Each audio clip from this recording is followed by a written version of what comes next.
Bonsoir Arnaud Champremier-Trigano. Bonsoir. Vous êtes le directeur de l'agence Mediascope, ancien directeur de la communication de la campagne de Jean-Luc Mélenchon. Bastien Millot, président du groupe Big Malion, prof de com politique à Sciences Po et ancien directeur du cabinet de Jean-François Copé. Bon, je vais vous utiliser, je vais vous demander de faire comme si vous travailliez, si vous aviez... Comme si on travaillait, c'est vrai que ça arrive rarement, j'ai raison de le signaler. Non, mais comme si vous étiez en plein travail, vous allez donner des conseils par exemple à François Hollande, qui se trouve dans une situation assez délicate. Moins 5 points dans les sondages, l'effet Mali disparu, évaporé. Et François Hollande qui était en Russie hier et qui continue, on va le voir tout de suite, à manier l'humour, à rester lui-même. Alors, a-t-il tort, a-t-il raison? Que faut-il faire? Écoutons-le. Vous l'avez vu, ce ne sont que quelques heures d'avion pour venir, même si vous avez eu un vent de face hier, j'ai cru comprendre, mais ce ne sont comme toujours. Que vous sachiez, j'ai à peu près 25 conseillers de l'Élysée face à moi qui me font des grands signes, me disant qu'il est temps de s'arrêter, qu'on vous avait déjà beaucoup trop parlé, qu'on vous a déjà beaucoup trop vu. Ça fait 8 mois qu'ils me font les signes, donc... Voilà, un petit échantillon du style Hollande, un best-of, mais il y en a beaucoup d'autres ces derniers temps. Est-ce que c'est approprié? Est-ce que c'est une manière pour lui-même, d'une certaine façon, de contrer un peu le destin, de montrer qu'il reste zen malgré les mauvaises nouvelles?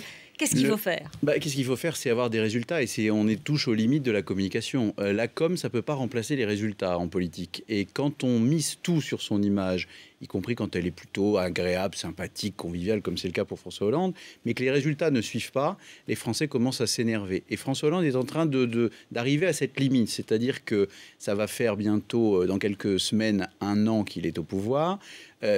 Au bout d'une année, les Français regardent les compteurs, le chômage, les déficits, etc. On est presque à 10 mois. Oui, pas tout à en fait, mai, on sera voilà. 1 an, quoi, en gros.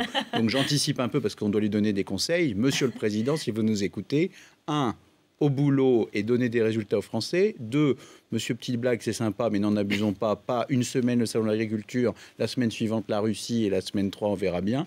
Il faut qu'à un moment ou à un autre, le politique prenne le pas sur l'image et sur la communication. Et c'est un communicant qui vous le dit.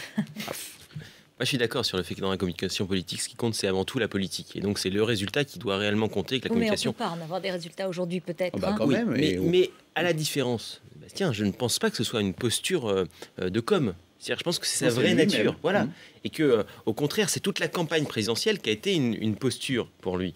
Où il s'est retenu, d'ailleurs, ça se portait sur son visage. C'était parce que les blagues, c'est comme les gaz. Faut, à un moment donné, si ça ne sort pas, ça fait mal, quoi. Donc, il se retenait beaucoup. Et puis là, voilà, il a repris. Alors, moi, je suis très fan de Hollande en tant qu'humoriste. Donc, vraiment, ça me va. En tant qu'humoriste. Voilà. J'aime bien sur la blague sur le pape. Voilà. Donc, je trouve que ça avait passé. Ça ne peut pas remplacer les résultats, mais essayer de changer et de lui reprendre cette gravité qu'il avait pendant la campagne, avec ce visage très figé, cette posture, ça frôle le ridicule et c'est un contre-emploi. Et je pense, en tant que communicant, je conseillerais de ne pas aller à contre-emploi et d'essayer de mettre en avant d'autres facettes de sa personnalité, mais pas de retenir ce qui est plus fort que lui, à savoir les blagues. Alors justement, en parlant d'autres facettes de sa personnalité, on nous annonce que la prochaine séquence de communication, ce sera une séquence que je qualifierais de chiracienne, c'est-à-dire qu'on va avoir François Hollande 48 heures en immersion dans des villes françaises. Ça fait un peu comme une tournée Âge tendre et tête de bois. Vous faites un roadshow autour d'un certain nombre de villes françaises. Ça va renforcer l'image de proximité. Est-ce que ça renforcera le caractère présidentiel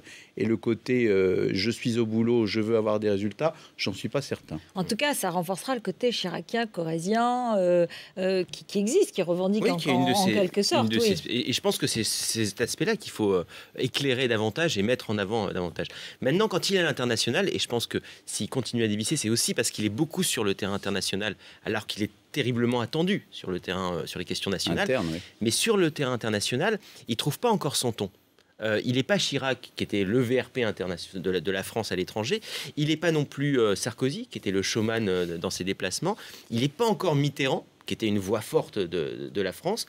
Et donc, on a bien vu avec cette rencontre avec Poutine, même s'il fait preuve de fermeté, il a encore du mal à se positionner sur la scène internationale. Vous m'avez offert une transition parfaite pour qu'on regarde un tout petit exemple de la conférence de presse qui, selon Thierry Arnaud, notre envoyé spécial, le chef du service politique, hier à Moscou, a dit qu'elle était mythique, cette conférence de presse. Regardez. Approchez et vous allez sentir cette chaleur. président Poutine dit toujours les choses franchement. Et je le fais chaleureusement. Ce problème est loin d'être simple. Sans une bouteille de vin et une bouteille de vodka, on n'arrivera pas à trouver une position commune. Grâce à une bouteille de Porto. Voilà, les journalistes leur demandaient la nature de leur relation et si elle n'était pas trop fraîche. Hein, ouais. Et donc, on a vu aussi le style Poutine, hein, l'humour Poutine. Hein. Qui est le style traditionnel des chefs d'État russes ou soviétiques, qui en termes de diplomatie ont un style très particulier. Et qui file la métaphore alcoolisée, vous avez remarqué, avec beaucoup une thématique récurrente, d'ambition et d'envie. Non, François Hollande, il a un problème, c'est que pour le moment, son style... Le style Hollande, la marque Hollande en termes de communication politique et on va dire même d'action politique, on la cherche. On dit il s'inspire de Chirac, il s'inspire de Mitterrand, tiens il a fait ça, il a voulu se mettre dans les pas de ce qu'avait fait Sarkozy sur tel ou tel point international. Mais aujourd'hui, qu'est-ce que le style Hollande? Qu'est-ce que c'est son originalité, sa singularité? On cherche encore, ça fait 1 an qu'on cherche, il serait temps que ça arrive un petit peu. Dis-moi Bastien. Oui, je dis 1 an, vous savez, vous me connaissez. J'aime bien arrondir, Oui, mais quand on fera un an, on fera un an. Ça, c'est sûr on en reparlera au mois de mai, vous verrez. Je pense que ça n'aura pas beaucoup bougé. Et il s'est beaucoup construit en opposition à Nicolas Sarkozy. On se souvient des premiers mois où toutes les prises de position de François Hollande étaient vraiment pour marquer sa différence. Pour marquer sa différence avec son prédécesseur. Et puis là, on voit, il est à nouveau, il veut se démarquer du VRP Chirac, il veut se démarquer de l'un de l'autre, mais il ne trouve pas son ton. Exactement. Eh bien voilà, donc dans les conseils... Comme pour lui c'est fait. Pour lui c'est fait. Vous avez raison d'offrir vos conseils en communication du vendredi aux politiques, il va vous remercier. Trouvez votre ton, trouvez votre ton international, les petites blagues, attention, voilà, c'est clair. On va passer à François Fillon maintenant. François Fillon, il a fait à 20h à TF1 dimanche soir dernier. Beaucoup ont dit, on n'a pas retenu grand-chose. Hein, ils ont eu raison. Et ils ont eu raison. Il a fait un meeting... à la Mutualité mercredi, on va l'écouter, c'est un peu plus clair. Être candidat à la mairie de Paris, c'est s'engager auprès des électeurs à être maire de Paris et rien d'autre. Or, je veux essayer de servir mon pays et pas uniquement Paris. D'autres que moi auraient certainement joué sur tous les tableaux, comme si c'était des tableaux de chasse. Eh bien, je ne crois plus à cette façon de faire de la politique. Alors, effectivement, il rate dimanche, parce qu'on sort de l'émission, on ne comprend pas. On ne comprend pas pourquoi il est venu nous parler, comme on ne comprenait pas d'ailleurs pourquoi Hollande avait été voir Poutine. Enfin, on ne comprend pas ce qu'il fait là et pourquoi on l'attendait. Mais là, à partir de mardi, on commence à comprendre clairement, et c'est le cas toute la semaine, parce que c'est quand même un plan de communication, alors... millimétré. Ah ouais, impeccable. Hein. Et ce qui est intéressant sur cette séquence-là, c'est que Fillon change de braquet. Il ne s'en prend pas du tout à Copé. C'est-à-dire qu'il ne le cite quasiment plus. Plus dans la même séquence. Oui, enfin, quand même, le tableau de chasse, les choses comme ça, il y a des petites choses. Hein. Mais sa première cible, c'est Nicolas Sarkozy. Exactement. Et donc, de ce fait, il s'extrait de la séquence terrible qu'il a vécue avec Copé et qui l'a tiré profondément vers le bas. Et il s'élève en prenant plus fort que lui et en se repositionnant. Et il y a des termes formidables dans l'interview radio d'Europe 1. Il dit « notre quinquennat ». Pour parler du quinquennat de Nicolas Sarkozy, c'est quand même très fort. C'est-à-dire qu'il reprend, il dit évidemment, si Nicolas Sarkozy est mieux placé, je m'inclinerai et je me mettrai derrière lui et j'attends la réciprocité. C'est-à-dire qu'il invite Nicolas Sarkozy à se mettre derrière lui s'il est mieux placé.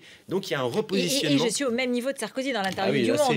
Ça fait c'est la vraie mue de François Fillon. Et Arnaud avait raison de le souligner. Sur le 20h de dimanche, pourquoi il le rate? Parce que ses conseillers de l'ombre ont fait du zèle et que pendant 3 jours, ils ont expliqué à tous les journalistes de la place ce que François Fillon allait dire dimanche. C'était écrit dans tous les journaux la veille et l'avant-veille. Résultat, les gens écoutent en se disant « Ah bah, il n'y a rien de nouveau ». Oui, il ne fallait pas le dire avant. Il fallait garder cette espèce d'effet d'entraînement qui n'était pas une mauvaise idée d'ailleurs d'un François Fillon qui se lançait aux 20h, qui avait après sa séquence meeting, sa séquence Le Monde. Et comme le disait Arnaud, tout était bien calibré. Donc dimanche, on ne retient pas pour une raison très simple. On le savait déjà. En revanche, mardi, on retrouve un Fillon assez lyrique, assez posé, qui reprend, on va dire, ses codes traditionnels en communication. Et c'est pour ça que ça marche, parce qu'on se dit, il est en train de faire sa mue, il a fini son combat numéro 1 avec Copé à l'UMP, ça a donné le résultat qu'on a commenté déjà ici longuement.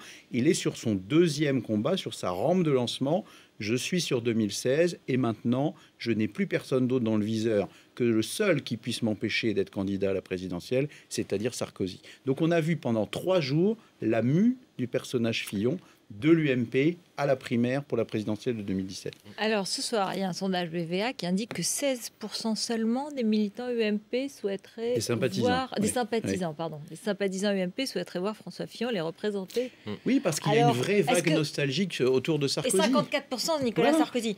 Donc, bon, est-ce que c'est un retour gagnant, quoi? Est-ce que c'est une opération réussie? C'est un début. L'avenir C'est-à-dire le qu'il- dira. Voilà, et puis il sort quand même de la séquence de présidence de l'UMP qui a été vraiment mortelle pour lui comme pour Jean-François Copé. D'ailleurs, on a dit Copé a dévissé davantage, mais il partait de moins haut. Voilà, Et au exactement. final, les deux dévissent autant l'un que l'autre, et les deux s'effondrent totalement pour finalement faire table basse, laisser de jeunes pousses de l'UMP commencer à Éclore. émerger. Voilà. Et effectivement, on en voit qui commencent, vous en aviez un instant sur votre plateau, qui commencent vraiment à se positionner comme des candidats possibles, potentiels. Et puis, nostalgie, on se tourne vers l'ancien président Nicolas Sarkozy, qui a encore une très grosse cote. Mais encore 2-3 mois comme ça, et moi je suis convaincu que Fillon revient dans la course pour la présidentielle. À la demande générale, une image qui nous a tous marqués, c'était hier, et elle a touché beaucoup de monde, et vous allez nous la décrypter. En fait, les adieux du pape mis en scène, c'est-à-dire une séquence complètement inédite, puisque jamais un pape n'avait quitté ses fonctions depuis le XIIIe siècle. Donc, on a vu la force de communication du Vatican, c'était très nouveau. C'était mis en scène comme une super production hollywoodienne, avec des plans extrêmement beaux, bien calibrés, vue du ciel, etc. Il y avait comme un côté dernier adieu, mais extrêmement bien filmé, et une vraie émotion véhiculée par ces images. C'était vraiment une belle séquence. C'est la première fois que le Vatican fait recours à un communicant, Oui. Un professionnel. Ils vous ont pas choisi. Un Américain. Non, un ils vous ont Américain. pas choisi, Un d'ailleurs. Américain. Ouais, un Un Américain. spécialiste d'Hollywood. Alors, il y a Un des Américain. références en France, hein, vous savez. Les Oui, mais références bon, françaises à la Mais c'est parce que vous présidentielle. n'avez rien offert au pape cette fois-ci. Vous voyez comment vous êtes franco-française. Effectivement, et donc et on a tout de suite vu la différence. On l'a suivi au moment où il vient sur le balcon s'adresser. On le suit à l'intérieur. C'est la première fois qu'on voit ça. Donc d'abord il y a toute cette dimension nouvelle parce que c'est quand même une institution qui a jamais réellement communiqué. Oui. La seule communication était la parole du pape et c'était plus les textes. Alors elle arrivait à vivre de façon visible, visuelle avec Jean-Paul II, mais elle l'a pas vécu avec Et puis Benoît la, XVI. Il a la fait leçon même un finale, dernier tweet. Hein. ouais, et la leçon Avec- finale, Dernier tweet, bien un sûr. c'est que dernier le tweet. pape, qui avait été unanimement jugé comme un non-communicant, comme quelqu'un qui détestait la communication, qui était totalement à l'inverse de son prédécesseur Jean-Paul II, aura parfaitement réussi sa sortie, et évidemment avec l'utilisation des nouvelles technologies et ces tweets qui n'en finissaient pas hier et qui donnaient cette espèce d'image incroyable d'un dernier adieu, puisque c'était la disparition de la scène médiatique de Benoît XVI. Et on voit l'utilité d'un communicant sur des choses comme ça. Voilà. Merci On est beaucoup. toujours utile. hein, dans ce film. Merci beaucoup. Voilà, vous avez fini Vous quand en même par êtes des convaincu. compliments. On finit par une auto-promo. Ça fait toujours du bien. Merci beaucoup, merci. À la semaine prochaine. C'est Marc Hautement, bien sûr, avec le 20h.